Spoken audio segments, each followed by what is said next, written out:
Alam mo po ba na may lumang pelikula noong 1992 na posibleng nagpahiwatig ng XRP?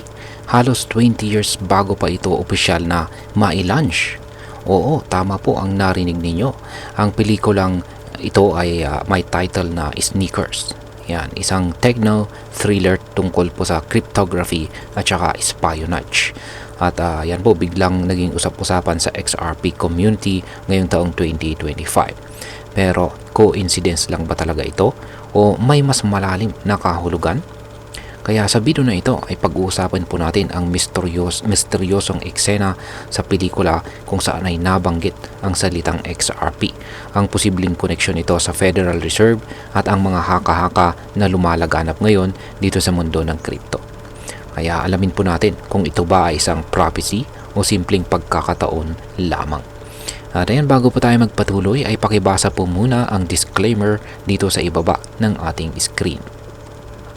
Ano nga ba ang koneksyon ng pelikulang Sneakers kay XRP? Ang Sneakers ay isa pong lumang pelikula noong 1992 na umiikot po sa mga eksperto sa security na nakikisawsaw sa mundo ng hacking, encryption, at saka government secrets.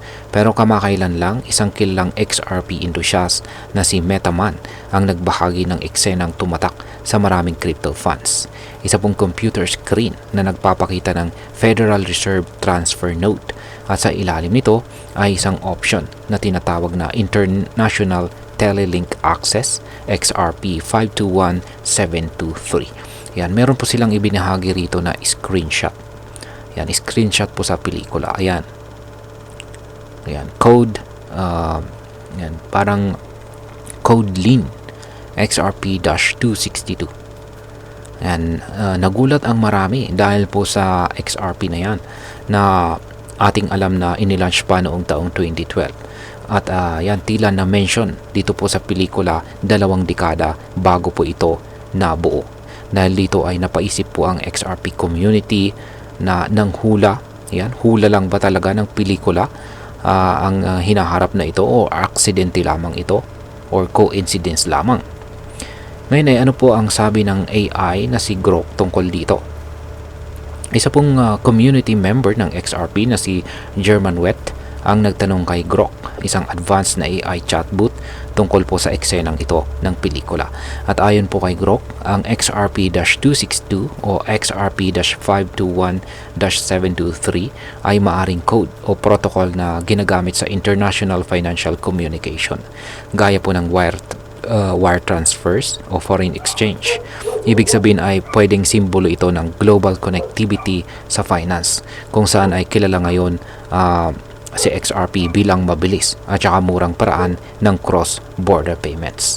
Pero sabi rin ni Grok, kailangan pa ng mas maraming konteksto bago natin masabi kung ito ba ay sinadya o hindi.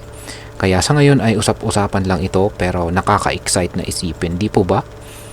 Ngayon ay ano po ang maaaring maging epekto nito para sa atin bilang mga Pinoy crypto traders at investors ni XRP? Yan, bilang mga Pinoy na nakatutok sa crypto, lalo na sa mga makabagong technology gaya po ng blockchain at saka si XRP, ang ganito pong discovery ay nagbibigay ng panibagong pananaw. Oo, maaaring coincidence lang ito, pero ipinapakita rin ito kung gaano po kalawak ang koneksyon ng mga pelikula, teknolohiya at saka financial systems. Mas lumalawak po ang interest kay XRP at maaaring tumaas pa ang adoption at saka investment dito sa hinaharap. At yan, bilang panghuli ay ang masasabi ko naman po rito ay ang ganitong klaseng Easter egg, kung ito man ay aksidente or prophetic, ay patunay na matagal nang iniisip ng mga tao ang ideya ng isang decentralized financial system.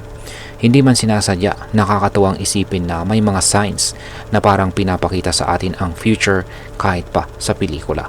Pero sa huli, facts pa rin po ang basihan ng investment decision at hindi po theories. Kaya habang nakakatuwa ang ganitong discovery, mas mainam pa rin ang mag-research at saka manatiling updated. At ayan, hanggang dito na lamang po tayo sa video na ito mga ka-crypto. Marami pong salamat sa panonood. Ingat po tayo lagi at God bless po sa ating lahat.